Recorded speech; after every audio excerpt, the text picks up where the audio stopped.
Welcome to Spring LIB. This is chapter 37, problem number 40. We're asked to calculate the kinetic energy of a proton if it has the speed of 0.1 times the speed of light.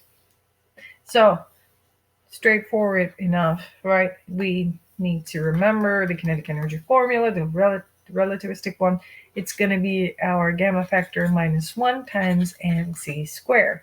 So the gamma factor, as you know, is 1 over square root of 1 minus v squared over c squared. And once we multiply this by mc squared, we're done with the answering part A.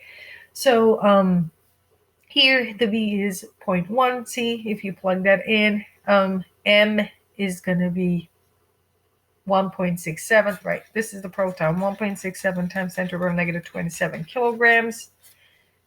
Speed of light is 3 times 10 to the power 8, but please square this, meters per second, so you're going to have this here. And in B, 0.1 c, so you're going to write 0.1 c squared here for v squared.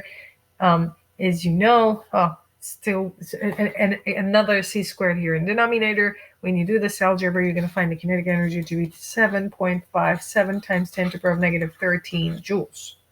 Now, how would our answer to part B change if the velocity now, the speed now is 0.5 times the speed of light? Then the only difference we would have here is just to plug in 0.5 times c, right? And the rest would be the same. So if you do just that, the kinetic energy is going to be found out to be 2.32 times 10 to the power negative 11 joules. Again, we're calculating everything in terms of joules.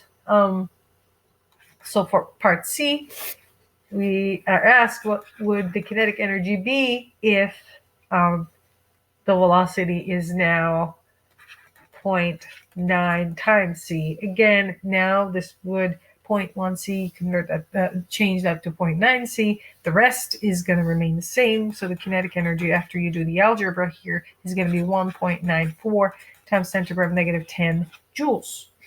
Now, as far as part D is concerned, we are asked to calculate the work done if the kinetic energy is changing from the kinetic energy when we have 0.5 times c speed of light versus 0.1 times c speed of light. So we already calculated these two values. All we need to do is to plug in the values, right? So we know the kinetic energy when the speed is 0.5 times c is 2.32 times 10 to the power negative 11 joules.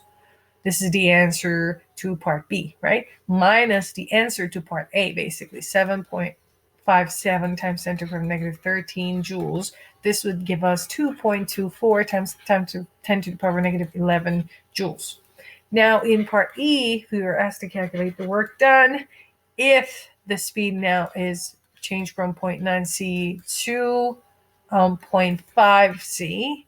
Again, this is the answer to part C. This is the answer to part B. So the answer to part C minus the answer to part B would be 1.94 times 10 to the power negative 10 joules minus 2.32 times 10 to the power negative 11 joules. This is going to give us 1.71 times 10 to the power negative 10 joules. Now in part F, we're asked how would our answer change to parts D and E if we're approaching this problem in a non-relativistic way.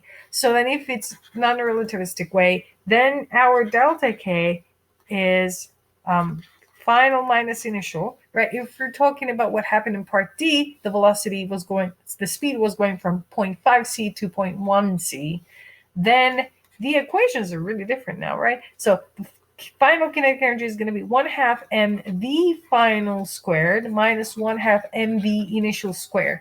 And again, v final here stands for 0.5 c, the initial stands for 0.1 c. So it's like the part D that we have. We're finding the non-relativistic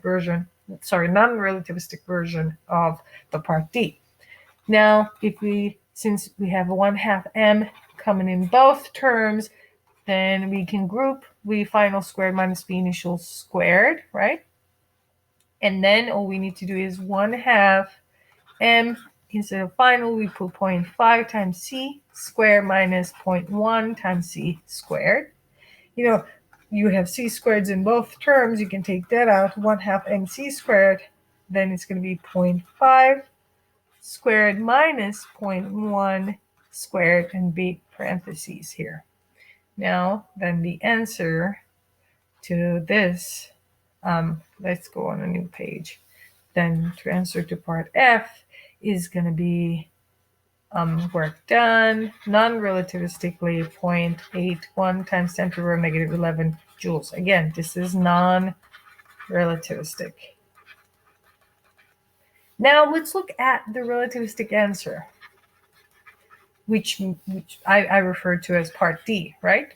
The same condition, but we had found the answer relativistically. So it was 2.24 times 10 to the power negative 11 joules. You see how close they are, actually within 20% of error that you have here. So when your speeds are actually relatively smaller than the speed of light, for both non-relativistic and relativistic way, you're getting something similar.